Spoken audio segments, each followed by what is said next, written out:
sore Mas Koni, selamat sore Mbak Titus, selamat sore Bapak Ibu, saudara-saudari yang terkasih dalam Kristus, terutama umat lingkungan Maria Assumpta Jogoyudanto. Berkah dalam. Pada hari ini kita sudah memasuki masa Advent pertama, dan dari pengurus lingkungan mencoba membuat renungan secara virtual yang nantinya akan disampaikan kepada Bapak Ibu sekalian untuk pertemuan Advent yang pertama, yaitu temanya Paguyuban yang Siap Berbuah.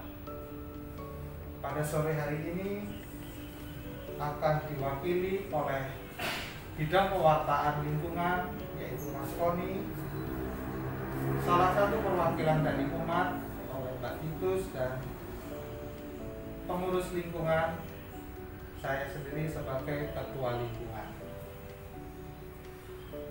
Monggo kita siapkan hati untuk memulai pertemuan Advent yang pertama. Marilah kita buka dengan nyanyian pembuka. Untuk nyanyian pembuka, marilah kita buka dengan lagu Harimada Bakti nomor 317, Hanya Padamu Tuhan. Kasih bumi, monggo.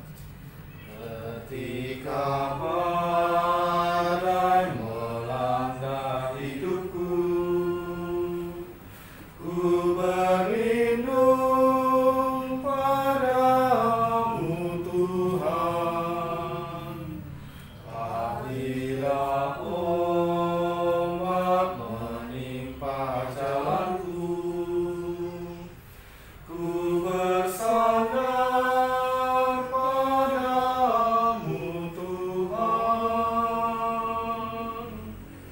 Hanya padamu Tuhan harap putraku pautkan. Hanya padamu Tuhan hidupku akan kuserahkan. Marilah kita mulai dengan doa pembuka dalam nama Bapa, Putra, dan Roh Kudus. Amin. Allah Bapa Maha Kasih, kami bersyukur kehadirat-Mu karena melalui masa penantian ini Engkau menjanjikan Juru Selamat Yesus Kristus Putra-Mu. Kami juga bersyukur atas gerak pastoral baru untuk tahun 2021 sampai 2025 yang akan segera kami jalani. Semoga di tengah pandemi ini kami tetap bersemangat agar kami mampu menyongsong gerak pastoral baru tersebut dengan sukacita, sehingga semakin menjadi paguyuban yang berbuah kasih. Demi Kristus Tuhan dan pengantara kami, yang bersatu bersama Dikau dan Roh Kudus sepanjang segala masa. Amin. Sebagai tanda kita mulai masa Advent yang pertama, marilah kita nyalakan lilin Advent yang pertama, lilin corona Advent yang pertama. Tuhan, terangilah umat-Mu dengan cahaya kasih-Mu, Agar kami semua dapat menjadi cahaya bagi sesama.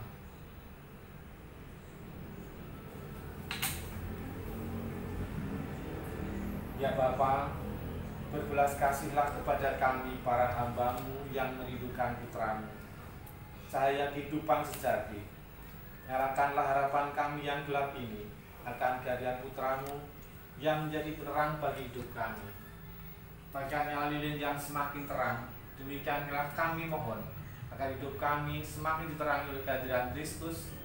Semoga kami semua mampu menjadi pribadi-pribadi yang guyup dan semakin erat bersatu dengan Kristus, berbuat dalam kasih, serta bersama masyarakat memperjuangkan hidup yang sejahtera dan bermartabat demi terwujudnya kehadiran kerajaan Allah, demi Kristus Tuhan dan Juru Selamat kami sepanjang segala masa. Amin. Sebelum kita mulai renungan dan pertemuan, mari kita mendengarkan bacaan kitab suci yang akan dibawakan oleh Mbak Titus. Monggo Mbak Titus, Injil Markusnya dibacakan. Inilah Injil Tuhan kita Yesus Kristus menurut Santo Markus. Hati-hatilah dan berjaga-jagalah, sebab kamu tidak tahu bila manakah waktunya tiba. Dan halnya sama seperti seorang yang bepergian, yang meninggalkan rumahnya dan menyerahkan tanggung jawab kepada hamba-hambanya, masing-masing dengan tugasnya, dan memerintahkan penunggu pintu supaya berjaga-jaga. Karena itu berjaga-jagalah, sebab kamu tidak tahu bila manakah tuan rumahmu itu pulang, menjelang malam, atau tengah malam, atau larut malam, atau pagi-pagi buta, supaya kalau ia tiba-tiba datang, jangan kamu didapatinya sedang tidur.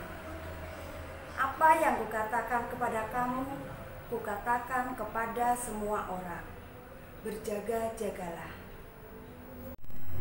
Demikianlah Injil Tuhan. Terpujilah Kristus. Terima kasih Pak Titus, Mas Fatur, dan Bapak Ibu sekalian yang terkasih dalam Kristus, umat dengan Santa Maria Assumpta Sepiritan Lor. Setelah ini kita akan memasuki renungan untuk Advent, di mana pertemuan kali ini yang pertama dengan tema paguyuban yang siap berbuah. Mas Fatur. Tapi sebelumnya Bapak Ibu sekalian, ada baiknya kita sedikit membicarakan tentang Advent itu apa.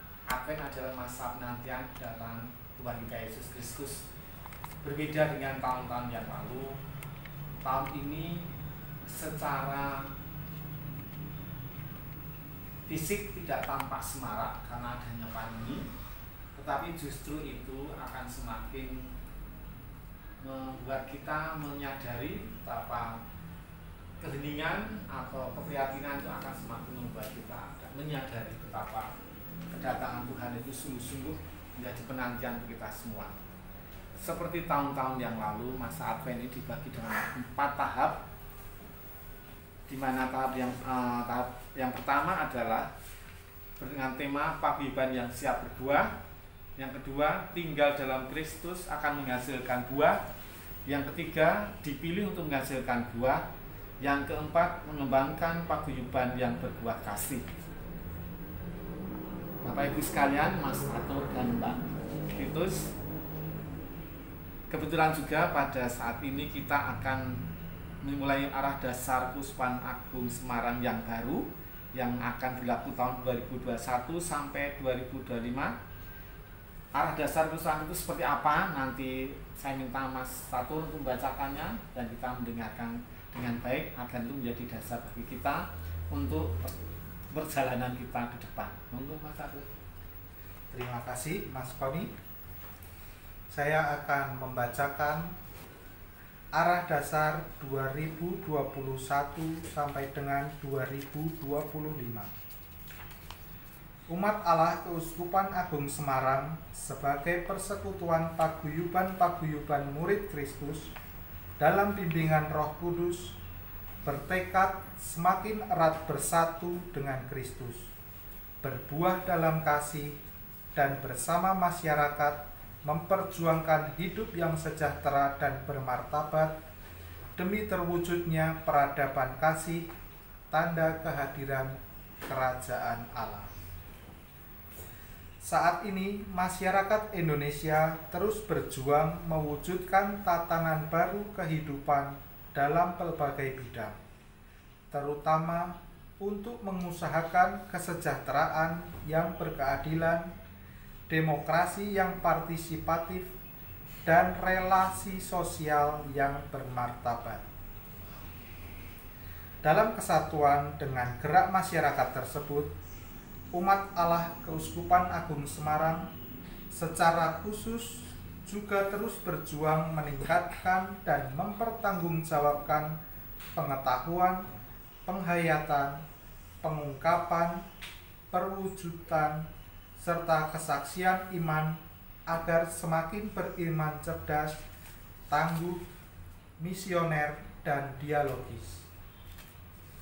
Untuk mewujudkan cita-cita di atas, umat Allah Keuskupan Agung Semarang melakukan pendidikan dan pengajaran iman, perayaan iman, pengembangan cara hidup Katolik, penguatan semangat kerasulan umat, dan lembaga-lembaga pelayanan gereja. Juga dioptimalkan keterlibatan, kerjasama, dan sinergi hierarki kaum religius dan awam dengan semua pihak di berbagai bidang untuk pembangunan keutuhan bangsa, pemberdayaan kaum kecil, lemah, miskin, tersingkir, dan difabel, serta pelestarian keutuhan ciptaan. Upaya tersebut didukung profesionalitas para pelayan pastoral dan tata kelola kelembagaan yang transparan, akuntabel, dengan pemanfaatan kemajuan ilmu pengetahuan dan teknologi. Umat Allah Keuskupan Agung Semarang dengan tulus, setia, dan rendah hati bertekad bulat melaksanakan upaya tersebut serta mempercayakan diri pada penyelenggaraan ilahi seturut teladan Maria, hamba Allah, dan Bunda Gereja. Allah yang memulai pekerjaan baik di antara kita akan menyelesaikannya. Demikian tadi Bapak Ibu, Ardas 2021 sampai dengan 2025. Terima kasih Mas Tato apa yang sudah kita dengar tadi. Berat Bapak Ibu ya bahasanya, tidak perlu khawatir, nanti kita akan menerjemahkannya itu dalam dialog kita. Sekarang kita akan serius tapi santai, sehingga nanti kita akan berdialog. Mungkin nanti Bapak Ibu bisa juga mendengarkan, juga lebih menerjemahkannya dalam bahasa sehari-hari. Bapak Ibu sekalian, kita akan mulai. Nggak usah kan ya Pak Mbak, itu ya. Jadi tema pertama adalah paguyuban yang siap berbuah. Begitu nggih, Mas Arno. Dalam pertemuan Advent yang pertama ini sebenarnya kita diajak untuk melihat kembali sejauh mana identitas, gerak atau dinamika dan nilai-nilai yang selama ini dikembangkan dalam paguyuban, terutama menyangkut gerak beberapa tahun yang terakhir ini dalam mengembangkan gereja yang senantiasa berdaya dan relevan bagi umat dan masyarakat sekitar. Nanti kita akan bicara flashback atau evaluasi atau melihat ke belakang, namun demikian itu menjadi bekal kita untuk ke depan. Jadi mungkin kita akan tahap yang pertama adalah belajar dan mencermati hasil survei, karena pada tahap ini pertemuan ini ada survei yang disajikan dalam buku panduan dan kita perlu baca, karena survei itu tidak hanya masalah angka, tapi angka itu bisa berbicara. Yang pertama adalah menengok kembali pengalaman. Survei ini diambil dari 1.400 responden. Responden itu adalah orang yang ditanyai. Terdiri dari 34,3% tinggal di wilayah pedesaan, 46,7% tinggal di wilayah kampung perkotaan, dan 19% di wilayah perumahan. Didapat sebagai berikut. Tidak usah saya bacakan semua, tapi yang penting yang menyangkut pendidikan iman kita. Tapi yang jelas ada 95% menyatakan masih teratur menjalin komunikasi. Angka yang besar, antara 100% itu 95% adalah besar, dan 91,8% menyatakan teratur menyelenggarakan kegiatan, baik yang bisa peribadatan sarasian atau sosial. Kemudian 82,6% masih teratur memberdayakan warga atau umat yang mengalami kesulitan dan permasalahan, baik kesehatan dan finansial atau keuangan. Kemudian yang keempat, ini yang agak saya kaget juga ya.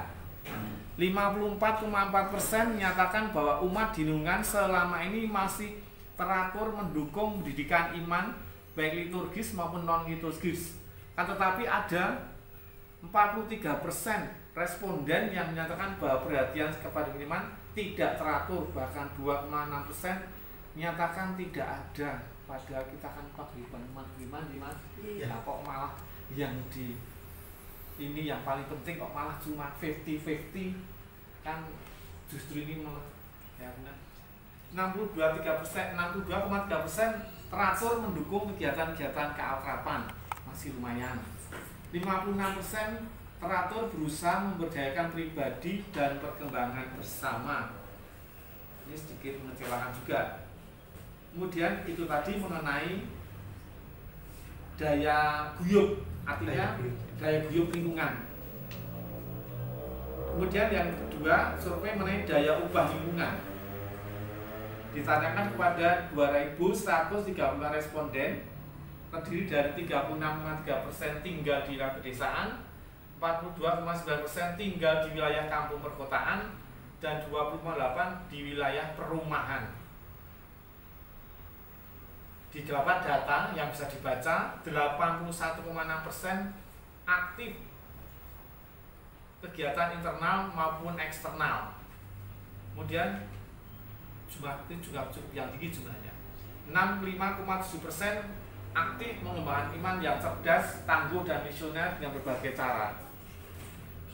82,3% aktif mengembangkan rasa handarbeni dan rasa guyub, lumayan tinggi juga. Nah ini yang agak 59,6% aktif membantu orang yang membutuhkan bantuan material, baik warga umat maupun masyarakat sekitar. Jumlahnya cuma 59,6%. Masih ada 34% yang menyatakan biasa saja, tidak berperhatian terhadap lingkungannya. Kemudian 84,4% aktif menjaga rasa kebangsaan dan toleransi di masyarakat. Nah, ini yang parah lagi juga, 44,8% biasa saja dalam kegiatan pemberdayaan masyarakat sekitar. Prihatin ya Mas Atur. Hanya ada 37,6 yang menyatakan aktif, bahkan 17,6 menyatakan responden kurang aktif.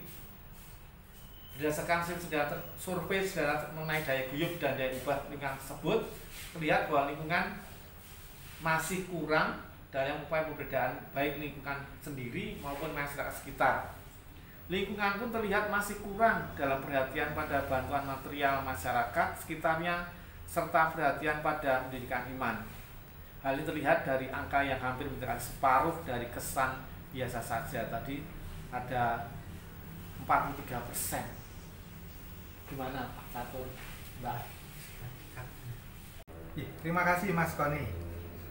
Jika kita tadi menengok pada pengalaman dan kita terapkan sendiri atau kita melihat pada lingkungan kita, Maria Assumpta Joko Yudanlo, saya melihat hasil survei ini pun tidak berbeda jauh dengan yang terjadi di lingkungan kita pada masa-masa lalu, di mana untuk komunikasi masih tinggi.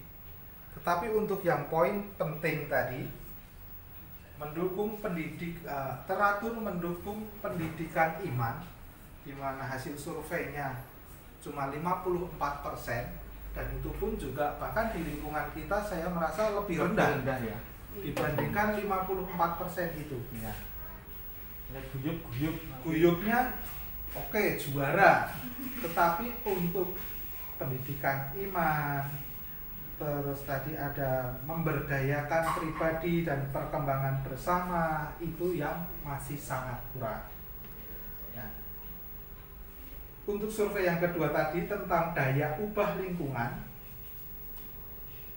Di sini disampaikan tadi 81% menyatakan bahwa umat di lingkungan selama ini aktif, baik kegiatan internal maupun eksternal di lingkungan kita masih di bawah persentase hasil survei. Di lingkungan kita masih banyak umat-umat yang perlu disapa supaya bisa ikut aktif, baik bisa dimulai dari kegiatan di lingkungan, bisa berkembang lagi nanti kegiatan-kegiatan di wilayah maupun di paroki. Yang selanjutnya untuk menjadi evaluasi juga adalah aktif mengembangkan iman, di mana di lingkungan kita yang terjadi hanya fokus pada menghadiri pertemuan, menghadiri sembayangan, dan lain sebagainya, tetapi pengembangan iman yang lainnya itu masih kurang. Kalau aktif mengembangkan rasa handarbeni dan rasa guyub, ini juga di lingkungan kita juga besar, hasil survei 82, tidak mirip-mirip jauh lah. Untuk yang menjaga rasa kebangsaan dan toleransi di masyarakat, saya rasa juga itu sama dengan hasil survei, cukup tinggi, bisa sampai 84%. Dan yang terakhir adalah biasa saja dalam kegiatan pemberdayaan masyarakat sekitar. Ini juga hampir 50%, di mana umat kita juga cukup banyak yang aktif di lingkungan masyarakat sekitar, tetapi banyak juga yang tidak aktif. Tadi kenapa saya katakan hampir sama atau 50-50. Nah, mungkin Mbak Titus bisa menyampaikan harapan-harapannya ke depan seperti apa. Nah, bisa juga nanti sebagai masukan kepada pengurus-pengurus lingkungan, sehingga nanti bisa kita mengagendakan atau melakukan kegiatan perbaikan ini yang kita sesuaikan dengan gerak atau langkah pastoral paroki supaya lebih guyup lagi, lebih punya daya ubah lagi. Baik Mas Catur, terima kasih untuk waktunya. Di sini saya sebagai perwakilan umat, saya juga berterima kasih karena saya diikut sertakan, selalu aktif, selalu dikabari walaupun dalam masa pandemi ini ya Mas Catur ya. Tapi kita masih guyup, kita ada grup WA dan selalu menyapa sekalian. Terutama Mas Koni kalau pagi hari selalu menyapa, selamat pagi berkah dalam. Itu sangat membuat kita semakin guyup, semakin solid untuk memulai hari dan bersemangat agar umat di Jogoyudan Lor ini semakin bersemangat walaupun dalam masa pandemi seperti ini. Gitu. Kalau menurut saya, kalau untuk di umat ini, walaupun dalam masa pandemi ini, di sini saya tertarik dengan aktif pengembangan iman. Di sini saya lihat karena pandemi ini masih untuk kegiatan di gereja pagi, untuk acara lektor, prodiakon itu komunikasinya memang terbatas. Jadi kalau untuk tugas dan lain-lain itu kadang pagi itu kadang saya bertugas, kadang suster yang bertugas, siapa saja yang datang cepat di gereja. Berarti tidak terorganisir dengan baik ya? Iya, karena memang suasananya seperti ini ya Mas ya, beda dengan yang kemarin kita sudah tersusun. Kita ada grup juga untuk lektor dan lain-lain, semua kangen sebenarnya. Kalau untuk jadi umat sendiri gimana Mbak? Kesannya Mbak kan umat baru. Iya. Nah, selama ini bagaimana dengan penerimaan, terus kegiatan-kegiatan, bagaimana Mbak diikut sertakan gitu gimana? Iya. Maksudnya kesan-kesannya Mbak seperti apa, nanti kemudian harapannya apa ke depan supaya pengurus itu juga bisa evaluasi, melakukan perbaikan. Jadi kan kebetulan Mbak ini perwakilan umat kemudian baru juga kan, belum lama. Iya. Baik Mas Koni, terima kasih. Di sini saya sebagai umat yang baru, saya sangat bahagia sekali karena saya di sini diterima dengan baik, Mas Catur. Terima kasih Mas Koni di lingkungan ini. Terima kasih juga Surumat. Oh iya, baik, terima kasih buat Bapak Ibu sekalian di Maria Asum Tanjogolili dan Lor ini. Saya selalu diikut sertakan, saya selalu disapa kalau ada kegiatan-kegiatan seperti doa lingkungan yang kemarin ada seripah atau yang terakhir yang kita terakhir. menjenguk. Oh iya Pak Iya, Yanto, Pak Yanto. Iya, saya dijabi dengan Pak Catur, saya diajak. Di situ saya merasa walaupun kita keterbatasan waktu ini, tetapi kita masih tetap terlihat seperti keluarga, perhatian yang sangat luar biasa sekali. Kemudian kalau ada usulan mungkin Tadi disampaikan kan Mbak Titus menyampaikan bahwa terutama tentang pendidikan iman yang dirasa masih kurang. Kira-kira apa yang kurangnya itu? Yang diharapkan di lingkungan itu Seperti diadakan apa? Seperti itu. Mungkin yang saya lihat selama ini mungkin yang ikut masih bapak-bapak dan ibu-ibu, mungkin lebih digiatkan untuk yang ibu-ibu muda atau kaum-kaum muda ikut serta dalam membangun keguyuban lagi untuk lingkungan, karena memang regenerasi itu juga perlu ya Pak Catur, agar bisa nanti memberi contoh lagi kepada generasi selanjutnya. Jadi pada intinya yang diharapkan adalah keterlibatan pasangan muda, OMK, mungkin yang selama ini di lingkungan kita bisa dikatakan dalam tanda kutip OMK itu mati. Iya. Tidur. Nah, sebenarnya saya lihat ada anaknya Bu Yus deh, Bu Yus. Anaknya Bu Yus, ayo semangat. Mungkin bisa tugas lektor atau lain-lain bisa ikut serta dalam kegiatan lingkungan. Dan yang lain mungkin ada putra-putrinya juga Pak Catur, mungkin bisa disapa lagi agar bisa ikut dalam kegiatan lingkungan di Maria Asmta ini. Ya. Oke, terima kasih Mbak Titus masukannya. Oke, terima kasih Mbak Titus atas masukan-masukannya. Jadi Mas Koni, Mbak Titus, Bapak Ibu, saudara-saudari sekalian, setelah nanti video renungan dan sharing ini kita share di grup lingkungan, silakan Bapak Ibu, saudara-saudari semuanya nanti bisa menyampaikan masukan-masukannya di grup lingkungan, di kolom komentar di grup lingkungan. Nanti bisa disampaikan masukan-masukannya sehingga evaluasi untuk kami pengurus itu bisa lebih banyak dan variasi perbaikannya pun bisa lebih baik lagi.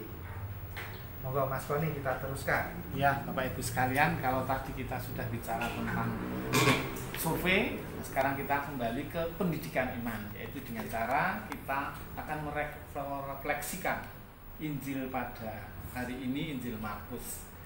Saya sangat mungkin tertarik dengan kata-kata hati-hatilah dan berjaga-jagalah, sebab kamu tidak tahu bila manakah waktunya tiba.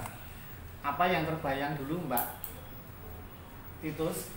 Jangan terbayang mati lo ya. Jangan terbayang mati lo. Ini bukan masalah mati.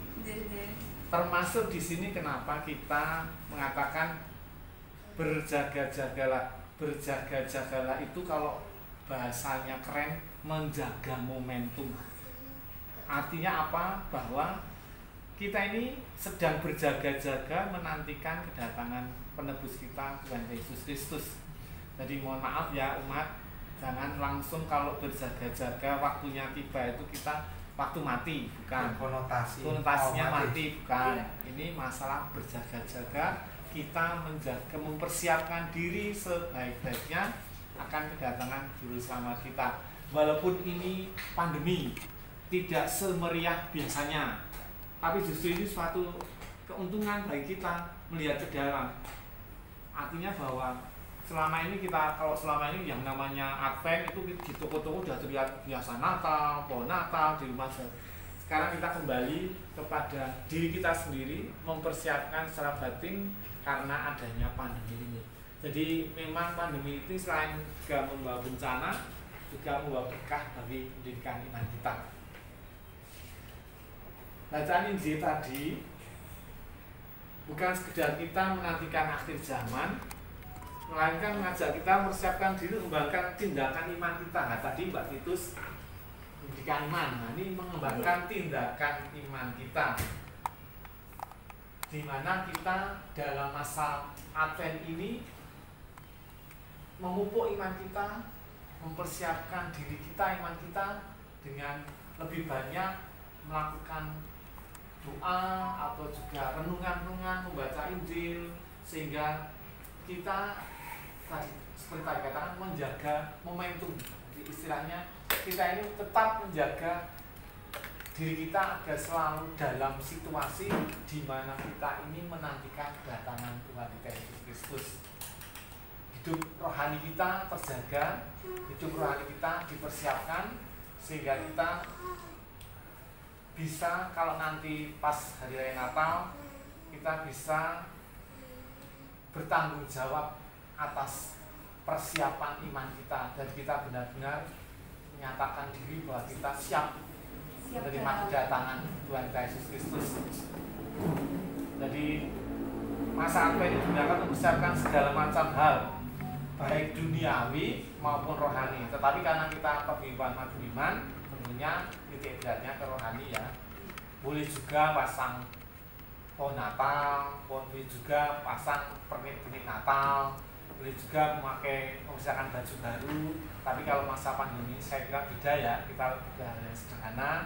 Tapi yang jelas itu hanya istilahnya hal-hal yang menjadi pelengkap saja. Tapi yang paling utama mempersiapkan hati kita seperti hanya kita menantikan seseorang terkasih yang pulang dari perantauan jauh. Gitu Pak Catur? Ya, saya sering merantau. Nah, mestinya Mbak Vita selalu menantikan. Ya, semoga saya dinantikan. Mungkin ada komentar lain dari Mbak Titus dan Mas Tatur tentang mengenai iman ini mungkin bisa ditambahkan atau sudah dilengkapi. Monggo. Tadi disampaikan oleh Mas Koni bahwa masa Advent digunakan untuk mempersiapkan segala macam hal, baik duniawi maupun rohani. Sedikit menambahkan persiapan rohani, di mana ini kita diajak untuk membersihkan diri kita dari segala dosa dengan mempersiapkan diri ketika Tuhan datang. Besok juga akan diagendakan ibadah tobat, walaupun dengan absolusi umum, tidak bisa pengakuan langsung bertatap muka. Hadir ya umat sekalian. Monggo Bapak Ibu, nanti untuk jadwal akan saya sampaikan menyusul. Jadi nanti kita memang diminta untuk mempersiapkan diri dengan baik dalam menyambut kehadiran Sang Juru Selamat kita, Yesus Kristus, yang akan kita rayakan pada tanggal 25 September besok. Desember. Ya. Terus secara duniawi, persiapan-persiapan yang kita lakukan, dan ini juga kebetulan berbarengan dengan wilayah kita dan lingkungan kita sebagai salah satu lingkungan anggota wilayah 4 juga mempersiapkan perayaan Natal menjadi panitia. Kita harus berusaha mempersiapkan sebaik-baik mungkin dalam melayani seluruh umat yang akan merayakan Natal di gereja kita Santo Albertus Agung. Ada Mbak Titus mau menambahkan? Umat, mari kita dukung Pak Catur ketua panitia. Jadi dukung. Kalau dimintai tolong ya harus mau demi kesuksesan. Gitu Mas Catur. Terima kasih. Jadi Mas Catur, ini kan temanya bagus sekali ya, pemilihan yang sudah siap berubah. Dalam tema ini saya menanggapinya itu adalah kita tuh siap dalam situasi apapun. dari perubahan dari yang dulu normal seperti itu sekarang berbalik 180 derajat ya Pak Catur ya. Kita harus menerima kesulitan ini, kita harus bersemangat dan kita harus siap sedia dan siaga nih. Karena Pak Catur juga sering menyapa umat dan mengajak kita, apalagi kita akan disibukkan dengan besok menjadi panitia ya Pak dalam kegiatan. Jadi semua mengajak umat semua Pak Catur untuk ikut serta membantu dalam mensukseskan perayaan Natal ini dengan sederhana dan tetapi tetap bermakna. Yang penting bermakna Dalam kesederhanaan tapi tidak menghilangkan maknanya. Betul sekali. Ada lagi mungkin? Gini, tema yang untuk Advent pertama ini adalah paguyuban yang berbuah. Jika tadi kita banyak menggambarkan tentang lingkungan, itu paguyuban yang agak besar. Mungkin bisa kita mulai dari paguyuban yang paling kecil, yaitu keluarga. Apalagi dengan masa pandemi ini, untuk kegiatan-kegiatan yang bersifat mengumpulkan umat sudah bisa dikatakan hampir tidak ada. Mari saya ajak Bapak Ibu semuanya untuk kita mulai melakukan perubahan-perubahan, persiapan-persiapan baik rohani maupun duniawi. Kita mulai dari keluarga kita.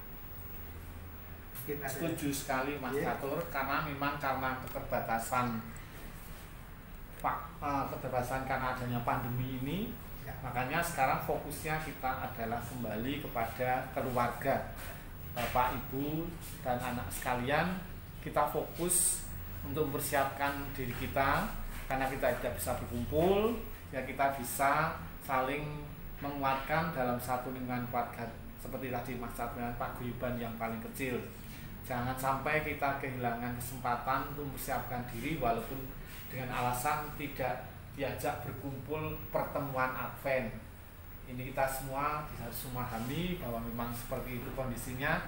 Kita harus beradaptasi dengan kebiasaan baru nih, Mas Catur. Jadi sekarang yang menjadi inti adalah keluarga. Keluarga harus bisa mempersiapkan keluarganya sendiri, Bapak Ibu putra putrinya, agar dapat mempersiapkan untuk perayaan Natal nanti. Begitu nih Mas Catur. Mbak Putus. Mungkin ada lagi? Saya tambahkan sedikit. Kenapa tadi saya sampaikan bisa dimulai dari paguyuban terkecil yaitu keluarga.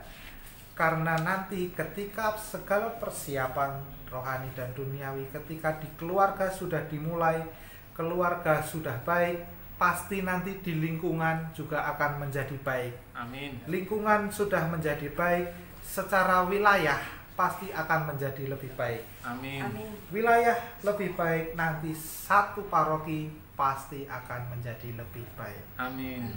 Itulah harapan kita Bapak Ibu sekalian. Semoga apa yang disampaikan tadi bisa menjadi bahan renungan dan bisa kita terapkan dalam persiapan menyambut juru selamat kita. Saya kira pertemuan kita bisa kita akhiri.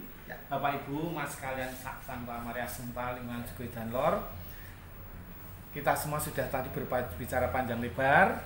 Semoga apa yang kita sampaikan bisa ikut membantu mempersiapkan diri, ya Pak Catur, untuk persiapan Natal.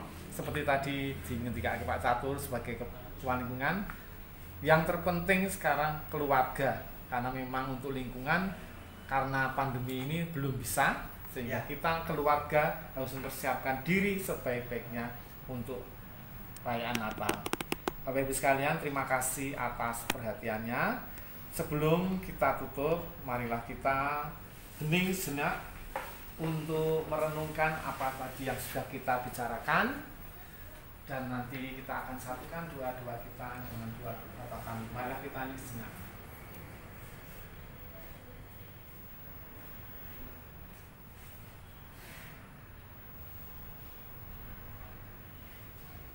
Marilah kita satukan dalam doa yang diajarkan Kristus sendiri, yakni doa Bapa kami. Bapa kami yang ada di surga, dimuliakanlah namamu, datanglah kerajaanmu, jadilah kehendak-mu di atas bumi seperti di dalam surga.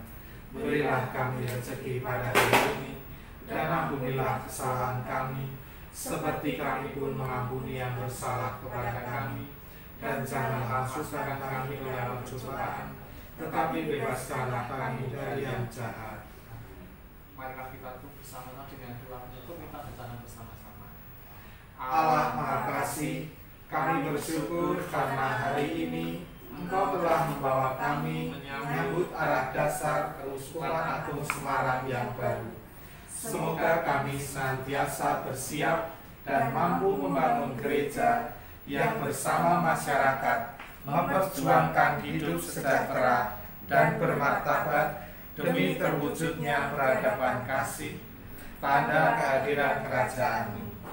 Doa ini kami panjatkan dalam nama Tuhan kami Yesus Kristus Putra-Mu, sekarang dan sepanjang segala masa. Amin.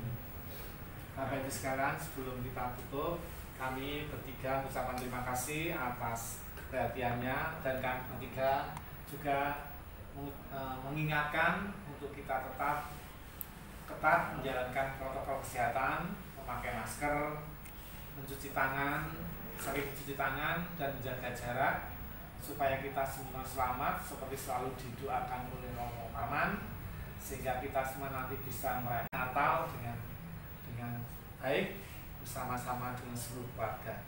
Amin. Semoga kita semua diberkati oleh berkat Allah yang Maha Kuasa, dalam nama Bapa, Putra, dan Roh Kudus. Amin. Bapak Ibu, saudara-saudari terkasih, demikianlah tadi pertemuan Advent yang pertama dan sedikit renungan dari Mas Koni dan Mbak Titus.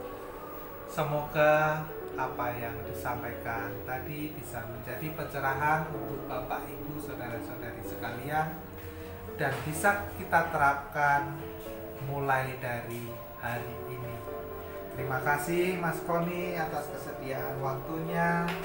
Terima kasih Mbak Titus. Selamat sore. Berkah dalam.